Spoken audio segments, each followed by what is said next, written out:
Assalamualaikum warahmatullahi wabarakatuh. Selamat siang. Izin mengenalkan diri, saya Taruna Muda Freddy Andreas Menurut SPP 12 Prodi Manajemen Perhotelan Kelas B. Di sini saya akan membagi materi atau menjelaskan materi tentang mata kuliah bahasa Indonesia, di mana di dalamnya ada saya membahas diksi, kalimat efektif, kedudukan dan ragam bahasa Indonesia, dan cara menulis makalah atau artikel.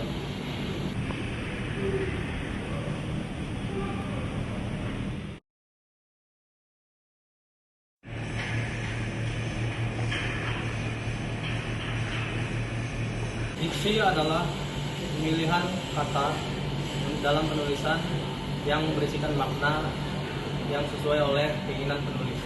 Di antara contohnya adalah seperti kata-kata meneliti, meliriki, dan mengobservasi.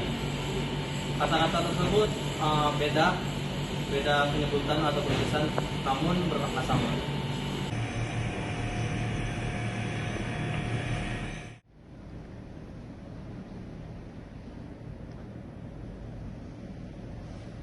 Baik, dalam pemilihan diksi atau pemilihan kata dalam penulisan terdapat kriteria ataupun syarat-syarat di mana kata-kata tersebut dapat dimaknai dengan diksi. Yang pertama ada relasi makna, yang kedua ada jenis makna, yang ketiga ada syarat pemilihan kata. Dari jenis makna itu mengandung ada makna konotatif dan makna denotatif. Lalu di relasi makna, di dalamnya terdapat unsur kata-kata sinonim, antonim, dan juga polisemin. Lalu selanjutnya pada syarat pemilihan kata, di situ dituntut mampu membedakan kalimat umum dan kalimat khusus, di mana kata-kata pemilihan kata tersebut di kata diksi mampu membedakan kalimat umum dan kalimat khusus.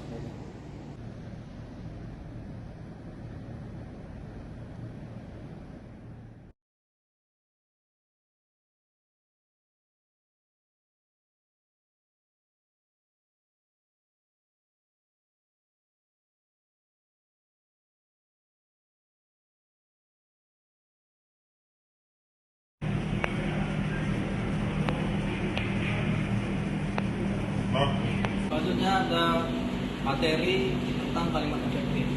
Sebelumnya, pengertian kalimat efektif adalah kalimat yang secara penyusunan mudah dipahami oleh pembaca ataupun pendengar dan menyampaikan makna dari kalimat tersebut dengan tepat kepada pembaca ataupun pendengar.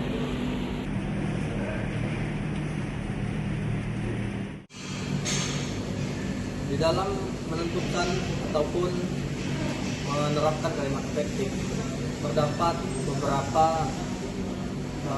syarat-syarat maupun ketentuan, di mana yang pertama ada menentukan pola kalimat, kesejajaran kalimat, kelogisan, kehematan kata, dan pemilihan diksi yang tepat.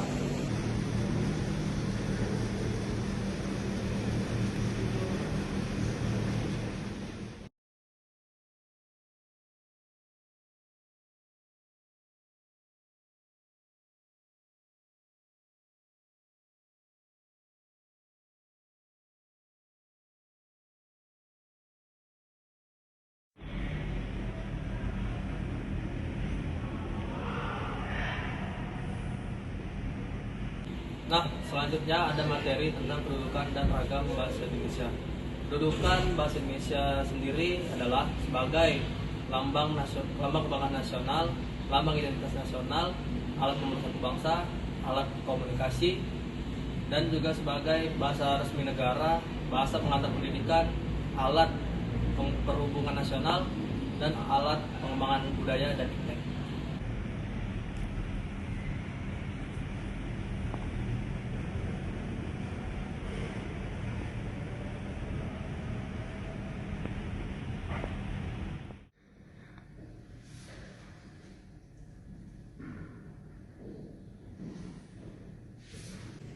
Nah, selanjutnya ada ragam dari bahasa Indonesia. Ragam dari bahasa Indonesia terbagi ataupun terdiri dari 4 bagian. Yang pertama ada ragam informal, lalu ada ragam formal, lalu ada dalam bentuk penulisan dan lisan. Ragam formal seperti contoh ceramah ataupun pidato. Ragam informal contohnya seperti kita bercerita sehari-hari maupun berbicara sehari-hari kepada rekan-rekan kita.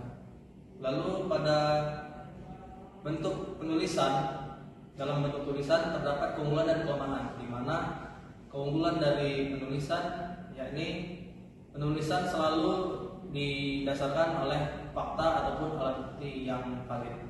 Lalu untuk kelemahannya, dalam ragam penulisan tidak dapat dikoreksi secara langsung. Nah, dan untuk ragam lisan terdapat juga keunggulan dan kelemahannya. Yang pertama, keunggulannya cepat dan bisa langsung dikoreksi ketika terjadi kesalahan. Lalu untuk kelemahannya tidak dapat disajikan dengan bersih.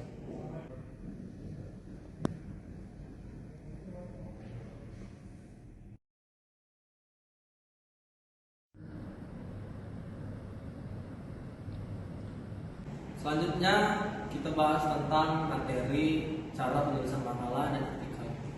Di dalam penulisan makalah terdapat susunan ataupun tahapan-tahapan dalam penulisan makalah. Di antaranya ada halaman judul ataupun cover, yang kedua ada bagian pendahuluan, bagian isi, dan bagian penutup. Halaman judul atau cover terdiri dari judul makalah, identitas penulis, maupun identitas universitas ataupun sekolah tinggi lainnya. Lalu pada bagian pendahuluan terdiri dari rumusan masalah, latar belakang masalah, tujuan penulisan, dan sistematika penulisan. Lalu pada bagian isi terdapat landasan teori, hasil penelitian dan metode penelitian dan hasil penelitian. Kemudian pada bagian penutup terdiri dari kesimpulan dan daftar pusaka.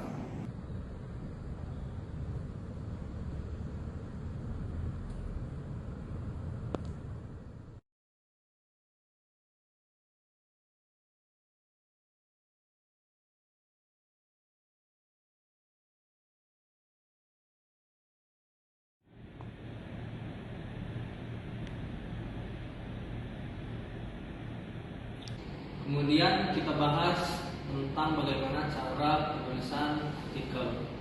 Penulisan artikel sebelumnya dibagi dua. Pertama ada artikel ilmiah dan artikel non ilmiah.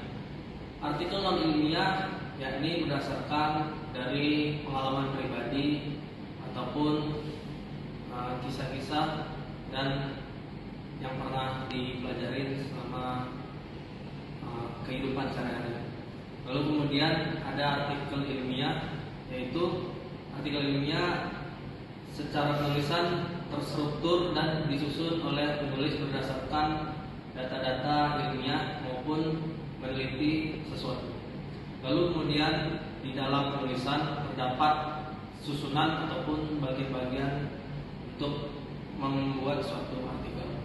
Yang pertama ada strukturnya, itu ada pertama ada judul, kemudian nama penulis, kontak penulis, asal universitas, lalu ada abstrak, ada pendahuluan, metodologi penelitian, temuan, simpulan, daftar referensi, biodata penulis, dan lampiran.